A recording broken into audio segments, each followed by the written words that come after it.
Cerita Silat Online Channel mempersembahkan serial Pendekar Raja Wali Sakti, episode Dendam Rara Anting, bagian 2. Pagi baru saja datang menjelang.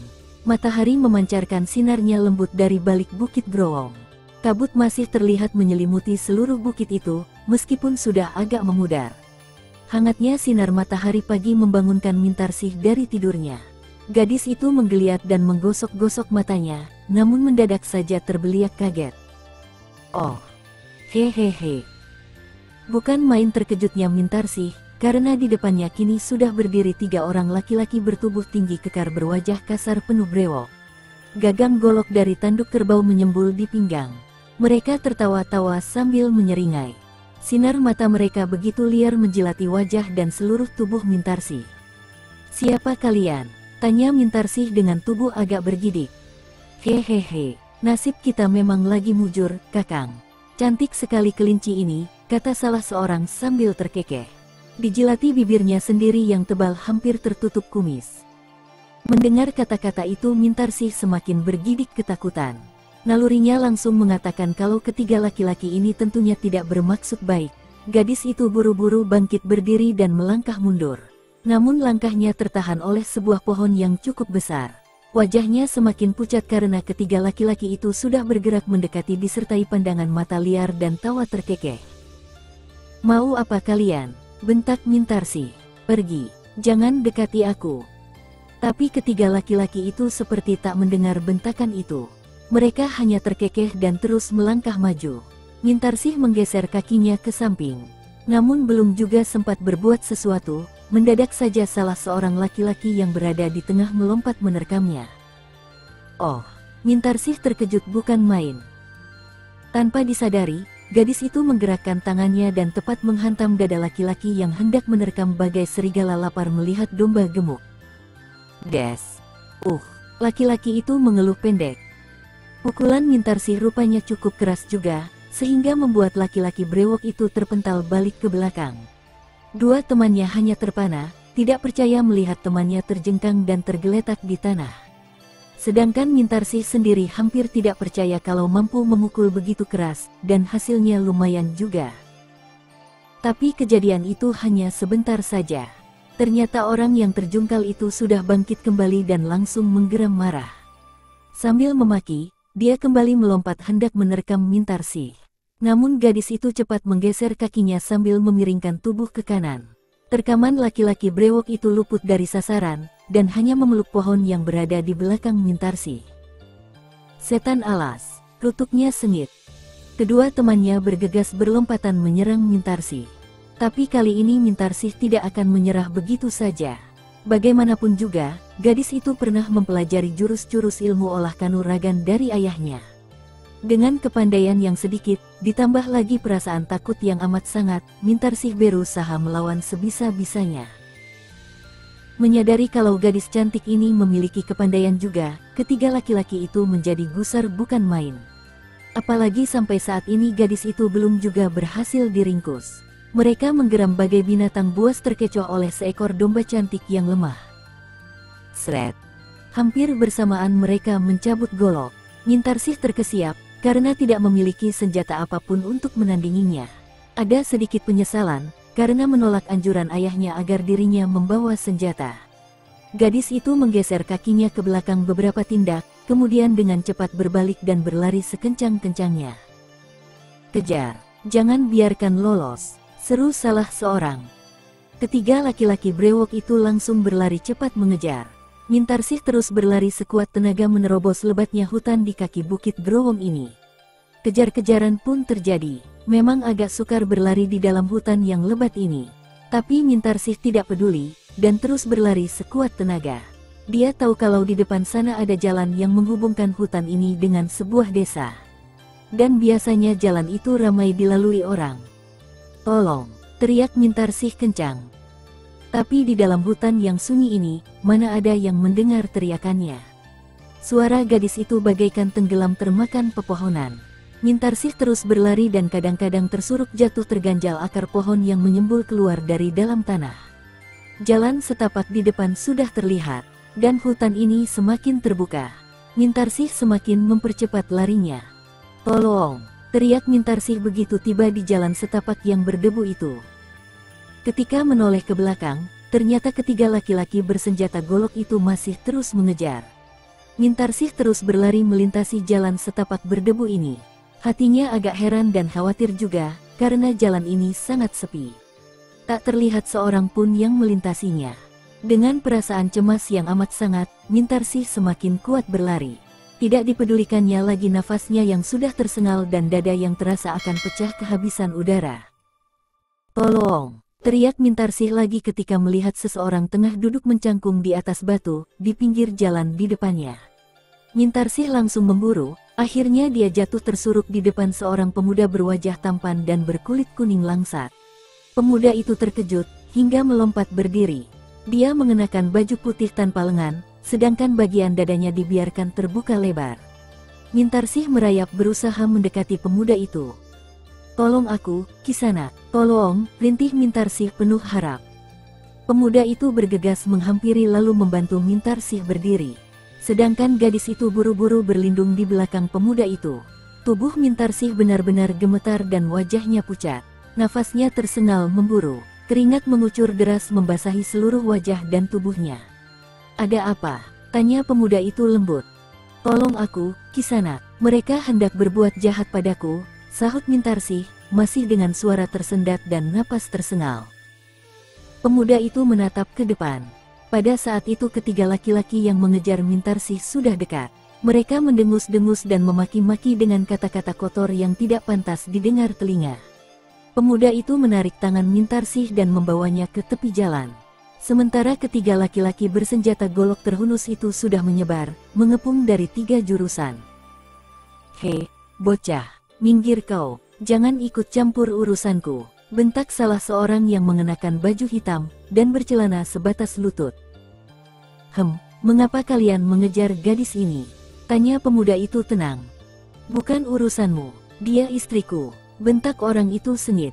"Bohong, aku tidak kenal mereka," sentak Mintarsih sambil menuding. "Paman, dunia ini sudah pengap. Janganlah paman bertiga menambah kotor lagi," ujar pemuda itu lembut. "Wih, aku tidak perlu nasihatmu, bocah. Cepat menyingkir, atau ingin merasakan tajamnya golokku ini." "Ah, kau terlalu kasar sekali, paman. Hendak kau apakan gadis ini?" "Tutup mulutmu, monyet," bentak orang yang berada di samping kanan.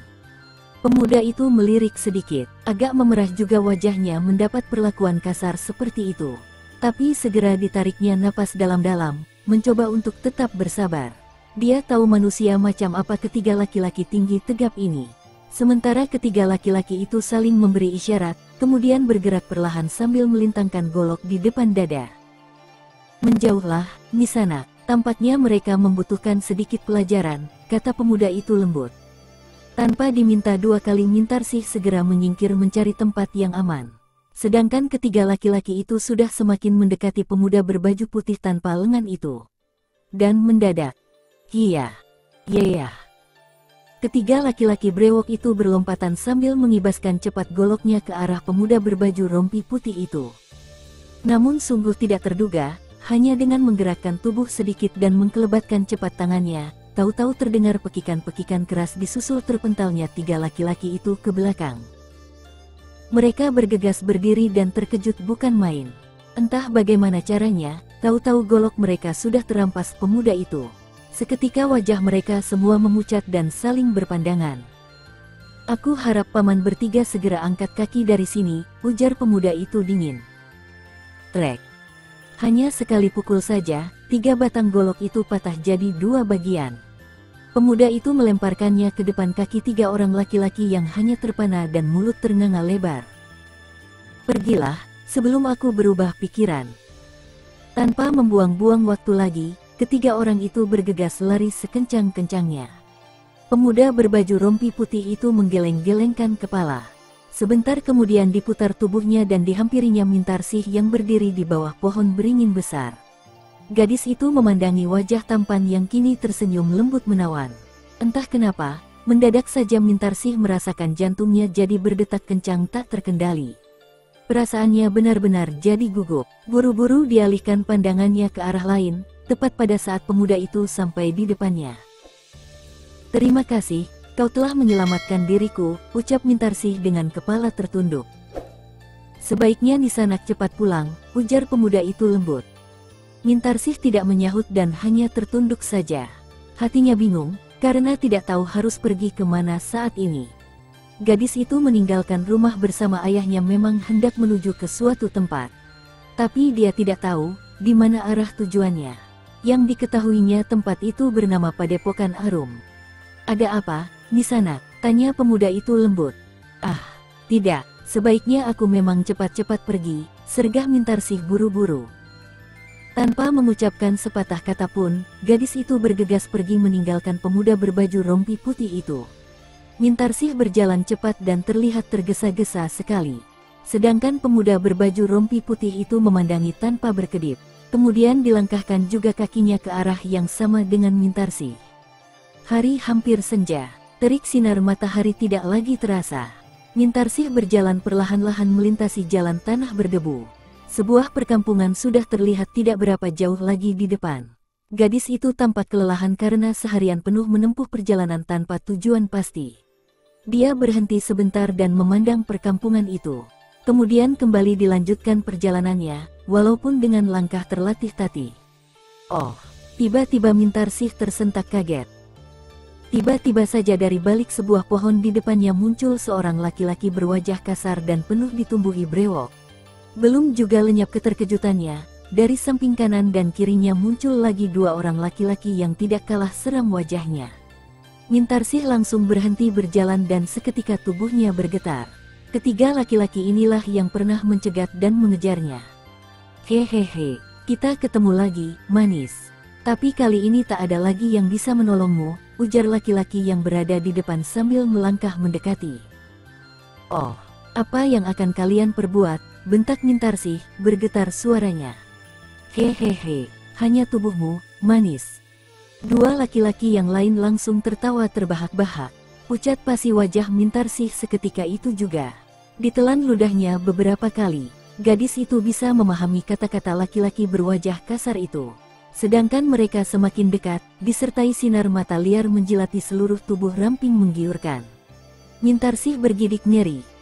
Aku mohon, biarkan aku pergi, rengek Mintarsih menghibah. Hahaha, ketiga laki-laki itu hanya tertawa terbahak-bahak. Tiba-tiba saja salah seorang yang di sebelah kiri melompat. Tangannya terkembang hendak menerkam. Mintarsih terkesiap kaget dan buru-buru berbalik hendak berlari. Namun sebelum niatnya terlaksana, laki-laki lain yang berada di depan sudah lebih dulu melompat melewati kepalanya. Dan pada saat itu, sepasang tangan kasar berhasil memeluk pinggang Mintarsih. Oh, lepaskan, jerit Mintarsih. Gadis itu memberontak. Tapi pelukan laki-laki itu demikian kuat. Dengan sekuat tenaga Mintarsih berusaha memberontak melepaskan diri. Namun akibatnya malah semakin parah. Dia terjatuh bersama orang yang memeluk pinggangnya. Dua orang lainnya tertawa terbahak-bahak. Mintarsih menjerit-jerit sambil terus meronta mencoba melepaskan diri dari himpitan tubuh besar, kekar, dan kasar itu. Meskipun sudah berusaha sekuat tenaga, namun tenaga Mintarsih memang tak ada artinya dibandingkan laki-laki itu. Terlebih lagi, kini dua orang lainnya sudah memegangi tangannya hingga terlentang ke samping melekat dengan tanah berdebu. Mintarsih semakin ketakutan dan terus menjerit minta tolong. Bret. Tiba-tiba salah seorang menjamret bagian atas baju gadis itu hingga terkoyak lebar. Au! Mintarsih terpekik. Tiga pasang mata liar kontan merayapi bagian dada yang terbuka lebar. Begitu indah dan putih mulus tanpa cacat sedikit pun. Mintarsih memejamkan mata saat sebuah tangan kekar menjulur hendak menjamah dadanya yang terbuka lebar. Air matanya mulai mengalir. Digigit-gigit bibirnya sendiri begitu merasakan buah dadanya diremas-remas. Tidak, jangan, rintih Mintarsih lirih. Lemas seluruh tubuh gadis itu saat tangan-tangan kasar kembali merenggut baju dan kain yang dikenakan.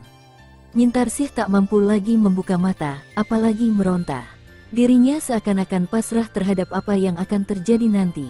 Gadis itu hanya bisa merintih, menghibah, dan menangis.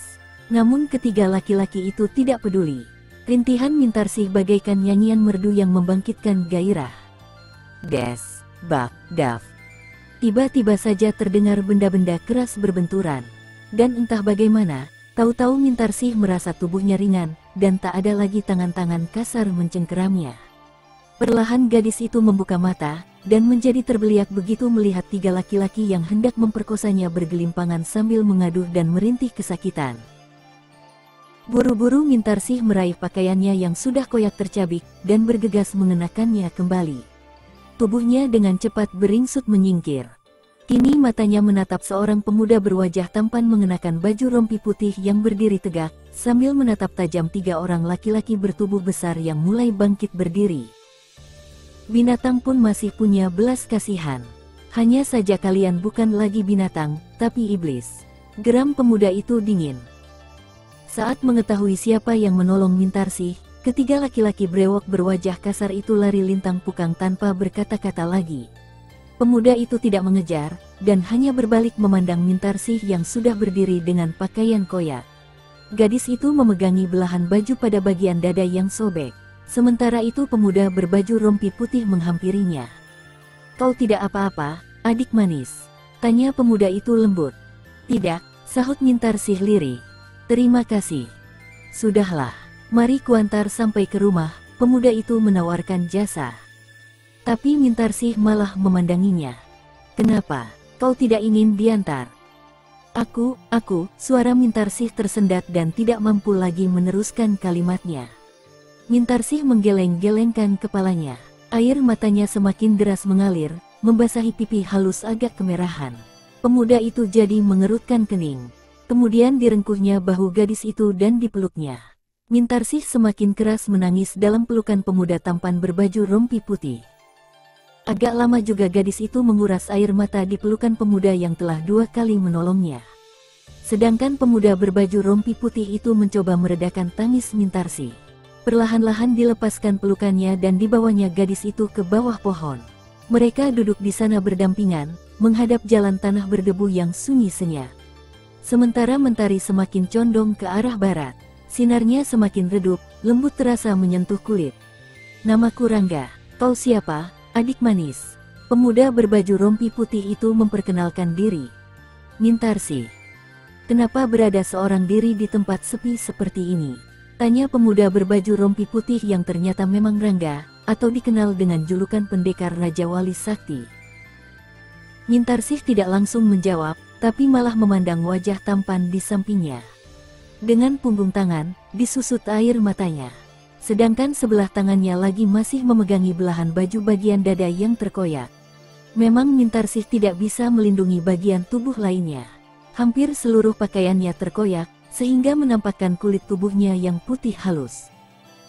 Rangga mengumpulkan ranting kering, lalu ditumpuk menjadi satu. Pendekar Raja Wali Sakti itu kini tengah membuat api unggun kecil di pinggir jalan tanah berdebu. Sementara Mintarsih hanya duduk saja di bawah pohon. Pandangannya lurus merayapi perkampungan yang tidak berapa jauh lagi di depan. Lampu-lampu terlihat jelas dari rumah-rumah yang berdiri berkelompok. Malam memang sudah jatuh dan kegelapan menyelimuti sekitarnya. Angin bertiup lembut, menambah dinginnya udara malam itu. "Sebetulnya aku bisa saja membawamu ke desa itu, lalu meminta pada kepala desa agar kau mendapat perlindungan di sana," kata Rangga seraya menghenyakkan tubuhnya di samping Mintarsih. Mintarsih memalingkan mukanya, memandang pendekar Raja Wali Sakti di sampingnya. Ditariknya napas panjang-panjang. Dia tidak kenal pemuda ini, tapi sudah 2 kali dirinya diselamatkan dari cengkeraman manusia-manusia berhati iblis.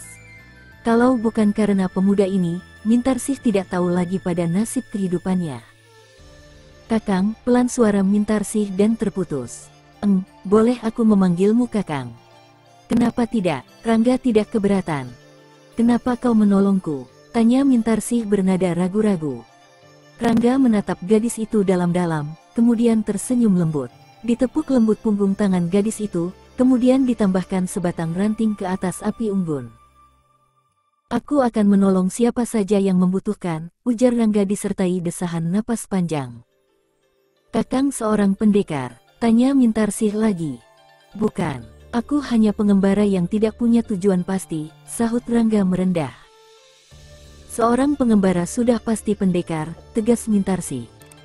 "Memang sukar untuk membedakannya di zaman ini, Tarsih." Mintarsih tersenyum, Rangga pun tersenyum. Entah apa yang membuat mereka saling melemparkan senyuman. Dan Mintarsih merasakan dirinya begitu dekat pada Rangga yang seperti bukan orang asing lagi. Kelembutan Rangga telah mengetuk pintu hati gadis itu, sehingga Mintarsih lupa akan pesan ayahnya untuk tidak terlalu terbuka pada seseorang yang belum dikenalnya. "Kemana tujuanmu sebenarnya, Tarsih?" tanya Rangga setelah agak lama berdiam diri. "Entahlah, aku tidak tahu," sahut Mintarsih. "Kau kabur dari rumah," tebak Rangga. Mintarsih menggeleng. Ada kemendungan pada raut wajah gadis itu. Dan Rangga bisa cepat menangkap. Pendekar Raja Wali Sakti itu menggeser duduknya lebih mendekat ke depan. Dirayapinya wajah yang kini tertunduk. Dengan ujung jari telunjuk, Rangga mengangkat wajah Mintarsih agar memandangnya. Mintarsih tidak bisa lagi menghindar. Saat itu juga dirasakan jantungnya berdetak lebih cepat dari biasanya. Aliran darahnya terasa terhenti seketika. Buru-buru Mintarsih mengalihkan pandangannya ke arah lain. Gadis itu sadar kalau ketampanan pemuda yang mengaku bernama Rangga ini telah menggetarkan hatinya. Dan rasanya sulit ditebak sebab-sebabnya. "Aku bisa menangkap adanya persoalan pada dirimu, Tarsih. Suatu duka yang amat dalam terpancar dari sorot matamu," tebak Rangga, dengan suara lembut. Mintarsih memalingkan mukanya, dan langsung bertemu pandang dengan mata pemuda tampan yang kini berada tepat di depannya. Hal itu sulit dielakkan, sehingga pandangan mereka bertemu pada satu titik. "Mungkin kau bisa mempercayaiku, Tarsih. Tapi aku tidak akan memaksa," kata Rangga lagi. Mintarsih masih diam tak bersuara.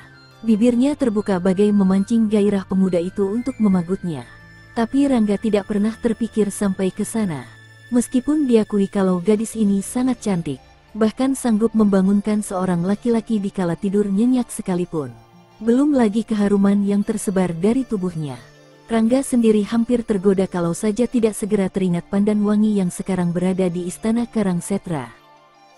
"Terus terang, aku memang mempunyai persoalan berat. Rasanya tidak bisa kupikul sendiri, Kakang," keluh Mintarsih. "Katakan saja, barangkali aku bisa membantu menyelesaikannya," pinta Rangga lembut. "Sungguh kau ingin menolongku, Kakang?" berbinar wajah Mintarsih. "Sungguh," Rangga mengangguk pasti. "Oh, terima kasih," desah Mintarsih. Rangga tersenyum. Tapi, mendadak wajah gadis itu berubah murung lagi. "Kenapa?" tanya Rangga. Mintarsih terdiam, dan langsung teringat akan pesan ayahnya. Pesan yang tak bisa dilupakan seumur hidup, agar jangan menyusahkan orang lain, meski dalam keadaan apapun juga. Sedangkan saat ini dirinya benar-benar butuh pertolongan seseorang yang mampu melindunginya. Mintarsih juga teringat pendustaannya terhadap wanita cantik yang telah membunuh habis seluruh keluarganya. Dan yang lebih menciutkan hati Mintarsih adalah saat mengingat ancaman wanita itu. Gadis itu memang tahu di mana Gunung Ratak itu berada, tapi tidak pernah ke sana. Dia hanya mendengar saja kalau Gunung Ratak jauhnya 3 hari perjalanan dari Bukit Growong ini. Dan itu berarti hanya 6 hari Mintarsih punya waktu untuk bersembunyi dari ancaman wanita cantik berdarah dingin itu. Gadis itu juga masih memiliki beban berat yang diberikan oleh ayahnya. Satu beban yang begitu berat dipikul seorang diri. Mintarsih harus ke Padepokan Arum untuk menyampaikan pesan pada ketua padepokan itu. Sedangkan dirinya sendiri tidak tahu di mana letak padepokan itu. Ayahnya memang berpesan begitu sebelum mereka meninggalkan rumah, dan sepertinya sudah merasakan akan adanya bahaya besar. Dan itu memang terjadi, ayahnya tewas di tangan seorang wanita cantik berbaju merah. "Apa yang dilamunkan, Tarsih?" tegur Rangga. "Oh," Mintarsih terbangun dari lamunannya. "Kau memikirkan sesuatu?" tanya Rangga. Mintarsih tidak menjawab, tapi malah memandangi pendekar Raja Wali Sakti itu dalam-dalam. Rasanya ingin sekali diutarakan semua yang ada di hatinya, tapi terasa begitu berat. Lidahnya mendadak keluh, sukar untuk diajak bicara. Saat ini Mintarsih berperang di dalam batin sendiri. "Kakang, apakah kau sungguh-sungguh ingin menolongku?" tanya Mintarsih seolah-olah hendak meyakinkan dirinya. "Kenapa kau tanyakan itu, Mintarsih?" tanya Rangga berbalik. "Maaf, bukannya hendak menyinggung perasaanmu. Tapi saat ini aku harus berhati-hati pada setiap orang yang belum ku ketahui dengan pasti." Rangga tersenyum dan mengangkat bahunya. Kalau begitu, sebaiknya tunda saja dulu. Aku tidak ingin mendesak agar kau lebih yakin siapa diriku, kata Rangga bijaksana. Terima kasih, Kakang, hanya itu yang bisa diucapkan Mintarsi. Tidurlah, agar kau lebih baik besok pagi. Mintarsih merebahkan tubuhnya di atas rerumputan kering, namun belum dapat memejamkan matanya. Pikirannya masih terus berkelana entah kemana. Ingin sekali kesulitannya diutarakan pada pendekar Raja Wali Sakti ini, tapi kata-kata ayahnya selalu terngiang. Hal ini membuatnya sukar untuk mengatakannya. Sedangkan Rangga sudah menjauh, duduk bersandar pada sebongkah batu besar. Tangannya terlipat di depan dada, dan kelopak matanya terpejam rapat. Mintarsih tidak tahu, apakah Rangga langsung tidur atau tidak. Tapi yang jelas, malam ini rasanya sulit sekali memejamkan mata. Pikiran gadis itu terus melayang mengembara ke batas awang-awang.